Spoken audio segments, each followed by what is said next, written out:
Gold, trusted gold buyers. మీరు తాకట్టు పెట్టిన బంగారాన్ని విడిపించి ఈ రోజు ఉన్న మార్కెట్ ధరకు కొనబడను. కర్ణుడు నాకున్నాడు, అతన్ని మించిన వీరుడా ఇతడు. తొందరపడకు. కర్ణుని శౌర్యం నేను చూడలేదు, విన్నాను. అయినా ఇంతవరకెన్నో యుద్ధాలు చూచిన వారు భీష్మాచార్యులు, యుద్ధతంత్రం ఎరిగిన వారు. వారి సహాయం లభించుటే నీకొక మహద్భాగ్యం. కర్ణ, నీవు కోప్పడకు, నిన్ను నేను కించపరిచానని. సరే, నేను మరలిపోవలసిందేగా. పునరాలోచన కావించి సరి అయిన సమాధానం చెప్పగలవా? ఇచ్చినదే మా తుది సమాధానం. మనం తిరిగి కలుసుకోవడం ఎక్కడ? పండన భూమిలో. కృష్ణ, నా బిడ్డలకు 5 గ్రామాలు కూడా ఇవ్వనని పట్టుపట్టాడే దుర్యోధనుడు. ఇది ఏమి న్యాయం? నన్నేం చేయమంటావత్తా? న్యాయం వివరించాను, ధర్మం బోధించాను. కాని సూది మొనంత స్థలమైనా ఇవ్వ నిరాకరించారు. సరే, ఇక మన కర్తవ్యం ఏమిటి? నీ బిడ్డలు నీ సొత్తు. భావి కర్తవ్య నిర్ణయం నీది. కృష్ణ, నువ్వు దొంగవు, నన్ను శోధిస్తున్నా. ఐశ్వర్యంలో పుట్టి ఐశ్వర్యంలో పెరిగి ఇందరు వీరపుత్రులకు మాతనై తుదకి పగిది పొట్టకూటికి పరుల పంచల పడి ఉన్నాను. ఇదే అందరికీ మహదానందమైనచో నా ప్రాణాలు పరుల ఎంటనే విడుస్తాను. యుద్ధ నివారణకై నీకు కుటీరవాసమైన సమ్మతమేనని తలచాను. కాని నా ఆశ నిరాశయ్యింది. అత్త అత్త, వద్దమ్మా వద్దు. అది రాజదృష్టి. ఆ చూపంటేనే నాకు భయం. లోకాన్ని ఏడిపించడమే నీకు ఒక వేడుకైనదే. ఈ అభాగ్య జీవిపై నీకు సానుభూతి కలుగునా? నా బుద్ధి లక్షణం అది. సతతము ఆనందమునే అభిలషించువాడను. సరే, అది అలా ఉంచు. అత్త, యుద్ధం నిశ్చయం, విజయం నిశ్చయం. విజయమా? ఎవరికి? దుర్యోధనుని. కృష్ణ, ఎంత కలవరమత్తా నీకు! దుర్యోధనునికి కాదనేగా నేను అనబోయాను. కృష్ణ, దుఃఖముతో ఇదివరకే నా గుండెలు కుళ్ళిపోయినవి. ఇంక నీ పరిహాసములతో నన్నిలా బాధించవలదు. కర్తవ్యం నీవే చెప్పరాదా?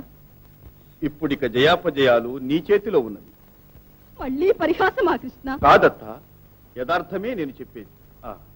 ముందు ఇప్పుడు నీ ఒక మాట దాచక చెప్పు. అత్త, కన్య వయస్సులో నీకొక పుత్రుడు పుడితే అతన్ని నదిలో వదిలిన మాట నిజమేనా? కృష్ణ, ఈ విషయము నీ తండ్రికి కూడా తెలియదే. ఎవరు చెప్పారు నీతో ఇది? నా చెలికి ఒక్కతికే తెలుసు. అదెప్పుడో చనిపోయిందే. పాపకార్యాలు దాచిపెట్టిన దాగవత్త, అవి ఎప్పటికైనా బయటపడతాయి. కృష్ణ, నన్ను మన్నించవా? అత్త, సర్వము తెలిసిన వాడవు. తాడు చేసిన ఆ అవినీతికి నేడనుభవిస్తున్న పాపం చాలు బాబు, నన్ను కాపాడు. అత్త, నీ ప్రథమ పుత్రుడు జీవించియే ఉన్నాడు. ఏంటి? నా పుత్రుడు జీవించే ఉన్నాడా? ఆ, ఎవరతను? కృష్ణ, త్వరగా చెప్పు. నీ పుత్రుడే నీ శత్రువు. అర్జునుని తుదముట్టింతునని ప్రతిజ్ఞ పూనియున్నాడే, అతడే అతడు, కర్ణుడు. ఎవరు? కర్ణుడు? కర్ణుడు నా పుత్రుడా?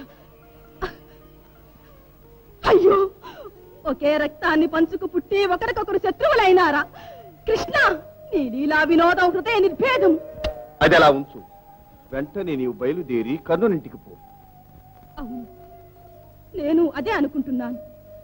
అతన్ని మనతో చేర్చుకున్నట్లయితే శత్రువుల గర్వమణుగుట నిశ్చయం. ఆహా ఆహా, చక్కని ఆలోచన. అత్త, నీ ప్రయత్నం జయప్రదం కావచ్చు. అత్త, అది ఫలించకపోతే ఆ మీదటైనా ఈ విధంగా ప్రయత్నించు.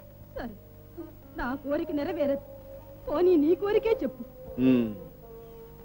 నీవిటు రాకపోయినా 2 వరములైనా ఇవ్వు అని అడుగు. వరముల? అవును. ఏమిటది? అది రహస్యం. అర్జునుని అంతము చేతునని అతను దుర్యోధనునకు మాట ఇచ్చి ఉన్నాడు. అర్జునుని సంహరించున్నది కర్ణుని వద్ద ఉన్న నాగాస్త్రం ఒక్కటే. అది ఒక్క మారుకు మించి ప్రయోగించనని ఒక్క వరం అడుగు. అది మొదటి తడవే అర్జునుని అంతం చేయదా? అవును, చేయవచ్చును. అయ్యో కృష్ణ, ఏమిటత్త, యుద్ధంలో నేనుండేది అర్జునుడు ముందేగా. అది జరగకుండా నేను ఉపాయం ఆలోచిస్తాను. దానికి నీవు భయపడవలదు. సరే, ఆ రెండవ వరం? అర్జునుని తప్ప మిగిలిన నలుగురిని చంపనని అతని వద్ద వాగ్దానం తీసుకో. కృష్ణ, అందువలన కర్ణుని ప్రాణానికేమీ ఆపద రాదుగా? అదిప్పుడు ఎలా చెప్పగలం? ఒకవేళ అతనికి ఆపద వచ్చినా రావచ్చును. ప్రథమ పుత్రుడు, అతని మరణము మాత్రము నా మనసెట్లు భరించగలదు.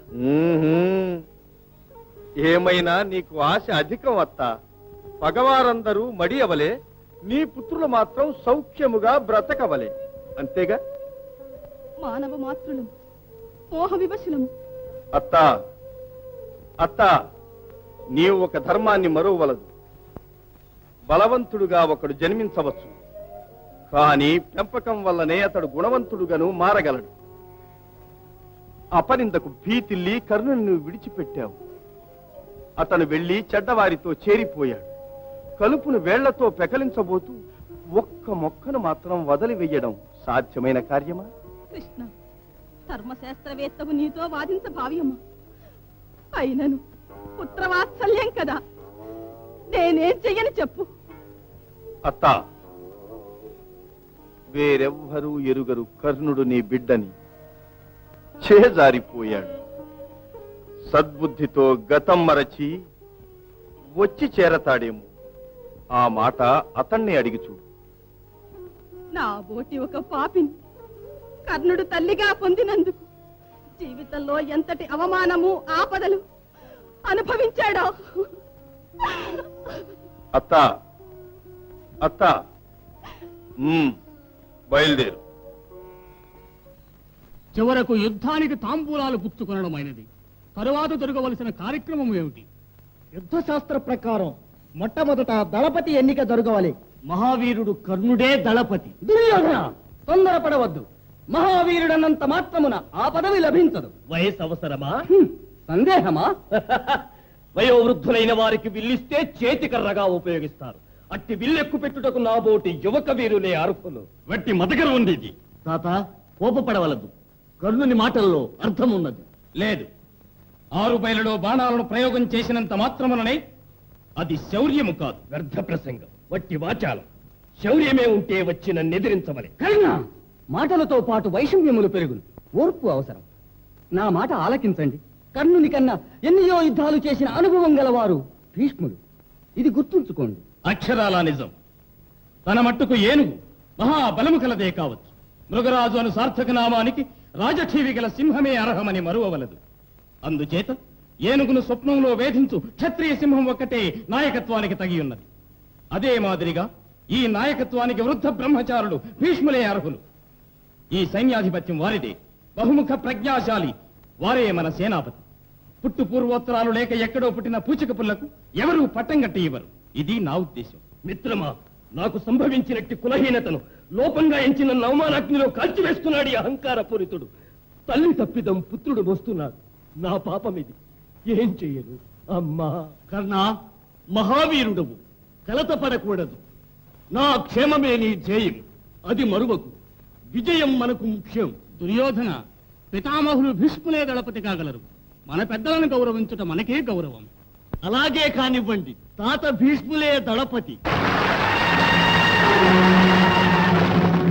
ప్రభు, ఇదిగో వీర ఖడ్గం.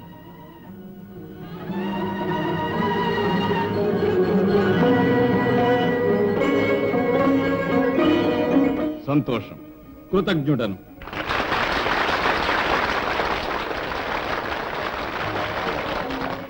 సర్వసేనాపతి, ఇప్పుడే నానావిధ సేనా నాయకులను మీరు ఎన్నుకుని నియమించవచ్చును కదా? అవును, ఇప్పుడే నియమించగలవాడను. మహాజనులారా, ఏ విధమైన సహాయము లేక ఒంటిగా నిలిచి పోర సామర్థ్యము గల మహావీరుడే అతిరథుడని అనబడగలడు. దానిని బట్టి భీష్ముడైన నేను, ద్రోణాచార్యులు, వారి పుత్రుడు మహావీరుడు అశ్వత్థామ అయినట్టి ఈ ముగ్గురము అతిరథులం అవుతున్నాము. తరువాత శల్యుడు, భగదత్తుడు, భూరిశ్రవుడు, వీరు ముగ్గురు మాత్రం యుద్ధమున ఒక్క రథ సహాయముతో మాత్రమే పోరు సల్పు మహారథులుగా నియమిస్తున్నాను.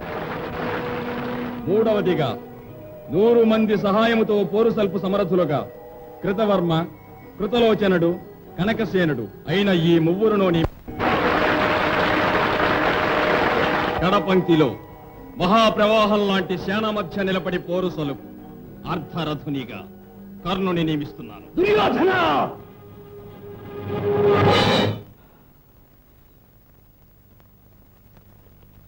నేను అర్ధరథుడనా? సాధారణ సైనికుల మధ్య నిలబడి పోరు సల్పు వట్టి అనామకుడనా? భీష్మ, శౌర్య సాహసాలే ఉంటే నీవు నియమించిన ఈ సాధారణ అర్ధరథునితో అతిరథునిగా దళపతిగా మహావీర వీకు నీవు నన్నెదిరించి నిలబడి పోరాడు. చేపట్టు నీ ఖడ్గం. నా మీద ఒట్టు. ముందు నీవు ఆ ఖడ్గమరలో ఉంచు. దుర్యోధన, నేను అర్ధరథుడనా? నా మాట విను. ఖడ్గమరలో పెట్టు. భీష్మ, అసూయ కారణముగా పగ సాధించగోరు దుర్బుద్ధివి. దళపతికి అర్హత గల వాడివేనా? న్యాయం ఆలోచించి చెప్పు. న్యాయాన్యాయముల విచక్షణ నాకొక్కడికే తెలుసు. ఆ ధర్మాధర్మాల చర్చకు నీకు అర్హత లేదు. గుంటె నక్కకు పెత్తనమిస్తే పొలాల్ని పాడు చేస్తుంది, స్వార్థం చూసుకుంటుంది. అట్టి పెద్దరికమే నీది. ఆ నక్కలే కార్యం జయప్రదం చేయగలవు. కర్ణ, నేడు నేను నీ దళపతిని. మర్యాదగా నేను చెప్పినట్లు చేసి పడి ఉంటూ పో. మిత్రమా, నీ ప్రేమజాలంలో కాదు, నీ ఇనుప పంజరంలో చిక్కుకున్నాను. ఎంత అన్యాయం, ఎంత అక్రమం! నిండు సభలో ఇదే నా నిర్ణయం.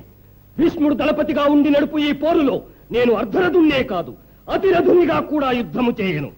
అతడు లేని రణరంగంలోనే నా వీరకరవాల విహారం, వైరి వీర సంహారం, నా మిత్రుని విజయ పతాక ప్రళయ విన్యాసం. నా ఖడ్గం మీద ఒట్టు వేసి చెప్తున్నాను, భీష్ముడు బ్రతికి ఉన్నంత వరకు యుద్ధ భూమి ప్రవేశించను. కర్ణ! ఇది సత్యం. కర్ణ! మిత్రమా! కర్ణ!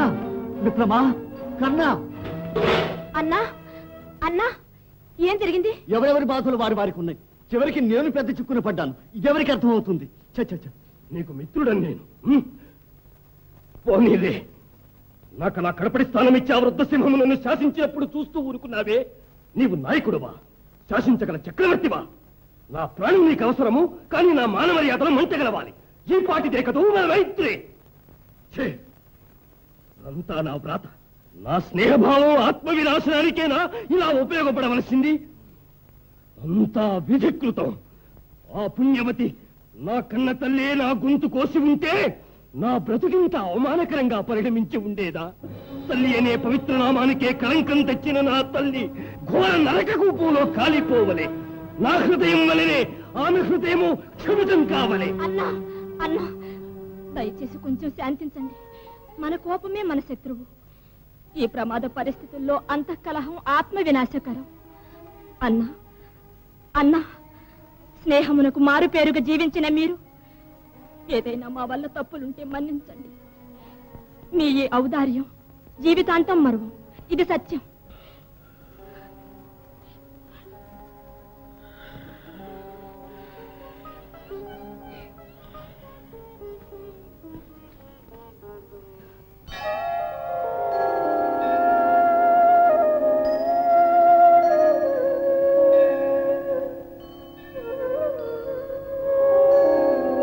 బిడ్డ కర్ణ,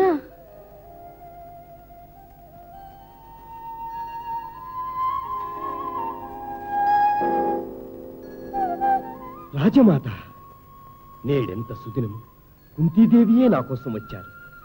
నిత్యము నా ఇష్టదైవము సూర్యదేవుని సేవించిన ఫలితం నా తల్లి ఓలి నేడు నా ముందు సాక్షాత్కరించారు. రండి, తమ పాదధూళితో నా గృహం పావనం చేయండి, దయచేయండి.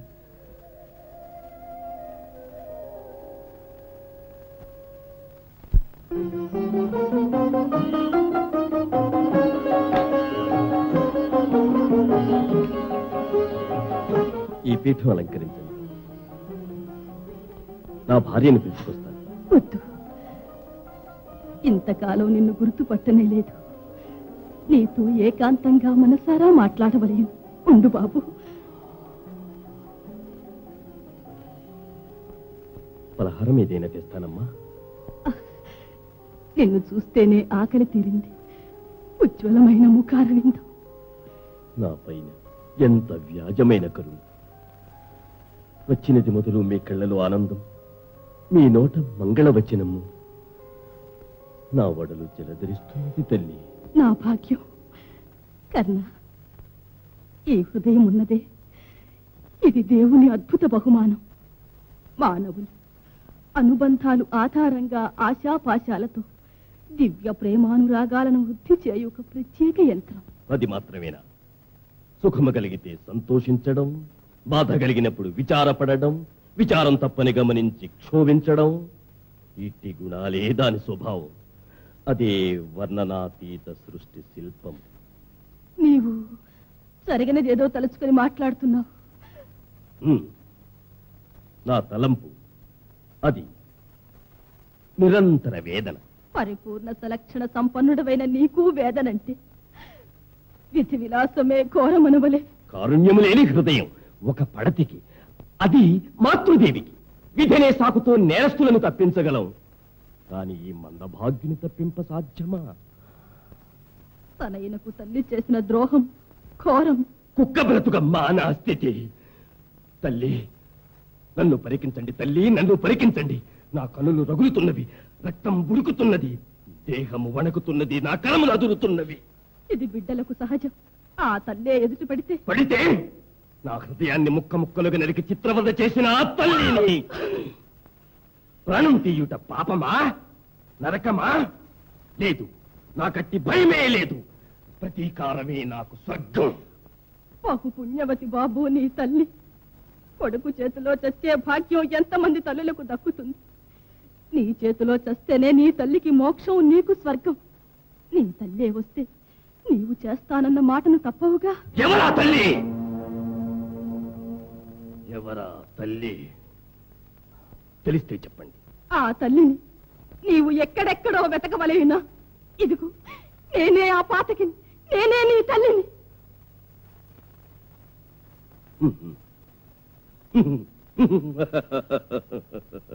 నా తల్లి మీద నాకు కలిగిన క్రోధాన్ని శాంతింపచేయుటకై పన్నినట్టి వ్యూహమా ఇది?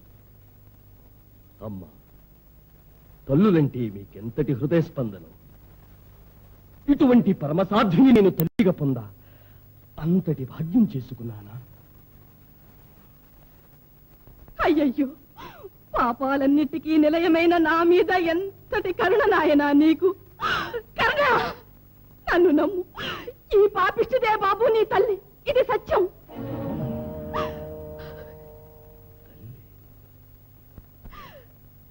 నా తల్లి ధర్మం వేరు జ్ఞానములను గన్న మాతృమూర్తి ఏనా? నన్ను గన్న మాతృదేవత. నేను పుట్టిన నాడే నన్ను పెట్టెలో ఉంచి నదిలో విడిచిందట నా తల్లి. తమరేనా ఆ తల్లి? అవును, ఈ పెట్టే అది. ఇదిగో ఈ చీర నేనే పెట్టెలో పెట్టాను. దుర్విధి బలీయమై దూరమైన నీ తల్లికి పవిత్రమైన చిహ్నంగా ఈ చీరను నీతో పంపాను. అమ్మా, ఎన్నాళ్ళకి విన్నా నాకంటూ. అమ్మా, నాడు నేను అనుభవించిన ఆనందముని నేడు మళ్ళీ పొందుతున్నాను. అమ్మా, మళ్ళీ పిలువు. ఏది నా వీణులకు ఇంపుగా ఇంకొకసారి అను అను. అమ్మా, పుత్ర, అమ్మా, పుత్ర, అమ్మా, పుత్ర. అమ్మా.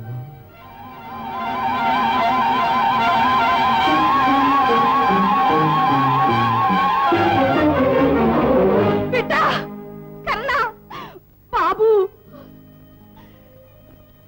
బాబు, అమ్మా, అమ్మా, నా బాబు. దుర్విధి నాడు నన్ను పాతకిని చేసినది. మన ఇరువురుము ఈ నేరానికి బాధ్యులం కాదు. ఇదే నీకు వెల్లడించవలసిన విషయం. వేరే వివరములు అడగవద్దు. నాకే వివరములు వద్దమ్మా, తల్లే కావాలమ్మా. అమ్మా, అమ్మా, నీకోసం ఎక్కడెక్కడో వెదకి వేసారిపోయినాను. ఎన్నో విధముల శోధనలు చేశాను. ఆ శోధనల్లో ఎందరో తల్లి పేరుతో ఈ చీర ధరించవచ్చి ఒడలు దహించ తిరిగిపోయారు. నీ తమ్ముల ఐదుగురు కంటే పెద్దవాడవు కాన నీవు వచ్చి వారితో కలిసి ఉండవలే. ఆ దుర్యోధన కూటం నీ శత్రువులు కావాలని. ఇది అన్యాయం అమ్మా, ఇది అన్యాయం. ప్రాణాధికమైన చెలిమిని త్యజించి కృతజ్ఞుణ్ణి కావాలనడం న్యాయం కాదమ్మా. మనం గుర్తించని కాలంలో వారితో చెలిమి కలిసింది. తెలిసిన మీదట చెలిమి కన్నా రక్తపాశానికి ప్రాధాన్యం ఇవ్వాలి. ఇది న్యాయమైన మాట? ఏం తల్లి, న్యాయమైన మాట? రక్తపాశం గల నావారే నన్ను పారవేసినప్పుడు ఎవరో ఒక వ్యక్తి రక్తపాశం ఉన్నవారి వలె నన్ను చేరదీశాడే, అతడు నా దైవము కాడా? అయ్యో, భరించలేని ఈ సూలముల వంటి మాట. అమ్మా, నన్ను మన్నించండి తల్లి, తమని బాధ పెడదామని కాదమ్మా. నేను తల ఎత్తుకుని తిరగలేని రోజుల్లో నాకు రాజ్యమిచ్చాడు. రాజపుత్రితో పెళ్లి జరిపినాడు. పెక్కు మంది ఎదుట తనతో సమాన స్థాయిలో ప్రత్యేకమైన గౌరవం చేకూర్చినాడు. అంతకంటే విచిత్రమైన ఒక అనుభవం వినండి తల్లి. ఒకనాడు నేను అతని భార్య భానుమతియు చదరంగం ఆడుకుంటూ కూర్చున్నాము. నా వెనుక వైపు వస్తున్న అతన్ని భానుమతి చూచి వెంటనే లేచినది. అది తెలియక నేను ఆమె వడ్డాణమును పట్టి ఆపినాను. ఆ కటిహారం చటుక్కున తెగి ముక్కలు కాగా ముత్యాలు క్రింద రాలినవి.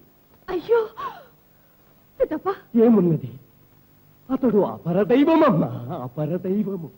రాలిన ముత్యాలు చేర్చడమా కూర్చడమా అని అంటూ ముత్యాలను మాలగా గుర్తపోయినాడు తల్లి. ఆహా, దుర్యోధనునికి అంత ఉదారమైన హృదయమా? లోకానికి అతడేమైనా గాని నాకతడు సాక్షాత్తు దైవం. ఆ దైవాన్ని విడిచి నేడు వచ్చిన తమ్ములతో చేరడం న్యాయమా తల్లి? ఇంతకంటే ఘోరమైన పాతకం వేరే ఉందా అమ్మా? యోచించండి అమ్మా, యోచించండి. కర్ణ, నీ సత్యనిరతి లోకములకు ఆదర్శప్రాయం. నువ్వు అతనితోనే ఉండు, కానీ నాకు 2 వరములు ఇవ్వు. వరములా? తవరిక నన్నిమ్మంటారా? అడగండి తల్లి, అడగండి. నీ వల్ల నీ తమ్ములకు యుద్ధంలో ఎట్టి హాని రాకూడదు. ఈ వరము నాకివ్వు. ఇది చిక్కు సమస్య. అమ్మా, అర్జునుని అంతము చేయుటకై నా వద్ద వాగ్దానము తీసుకుని ఎన్నో ఆశలు పెంచుకుని అర్జునుని తప్ప మిగతా 4 మాత్రం ఎట్టి పరిస్థితుల్లోనూ నేను సంహరించను. ఇది సత్యం. నేను తెచ్చిన అర్జునుడితో 5, అర్జునుడు తెచ్చిన నాతో 5. అందువల్ల ఏదేమైనా 5 కొడుకులు మీకుంటారు తల్లి. దానితో తృప్తి పడండి. మరొక్క బలం, నాగాస్త్రాన్ని అర్జునుని మీద ఒక్కమారు తప్ప మరోమారు ప్రయోగించకూడదు.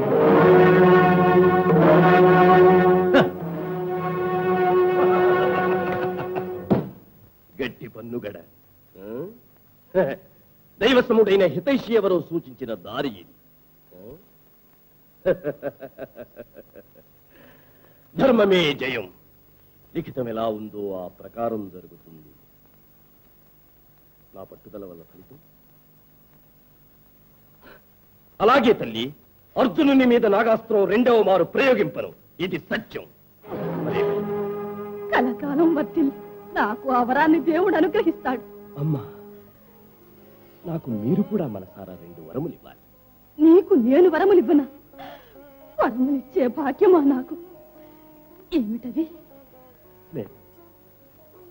నేను చచ్చే వరకు ఈ కర్ణుని కన్న తల్లి మీరేనన్న మాట ఎవరికీ తెలియకూడదు. అయ్యో, ఏమిటి మహాఘోరం! అమ్మా, ఇప్పుడున్న పరిస్థితుల్లో నేను మీ పుత్రుణ్ణని తెలిస్తే ఎంతటి విపరీతమైన నష్టాలు సంభవించును కాస్త యోచించి చెప్పండి. నాకు మాటివ్వండి తల్లి. సరే, అంతా భగవదేచ్ఛ. నీ మాటే కాని. 2వ వరం. 2వ వరం. 2వ వరం. పుట్టి భూమిపై పడిన తరువాత మాతృమూర్తి గుడిలో పవళించు భాగ్యం ఒక్కమారే కదా నాకు కలిగినది. అట్టి భాగ్యం మరో పర్యాయం లభించవలే.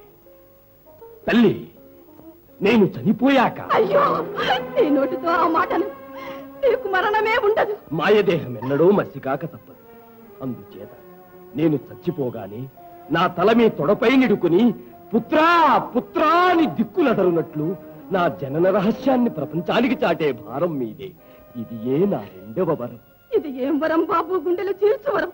బ్రతుకి అప్రతిష్ట తెచ్చి పెట్టి నీ చావుగానే ప్రతిష్ట తేవాలి. అదేనమ్మా శాశ్వత ప్రతిష్ట. ఈ వరం ఇచ్చానని అనండి తల్లి. అలాగే, ఆ ప్రకారమే కాని బాబు. తల్లి, నేను వస్తాను మరి. పొండి తల్లి.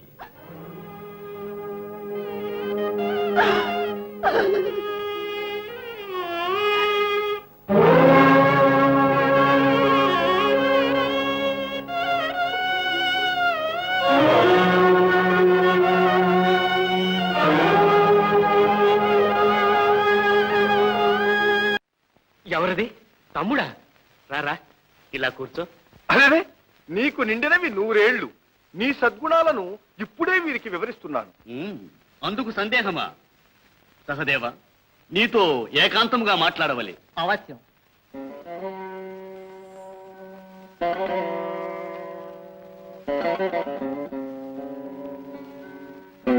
కూర్చోండి అన్నయ్య.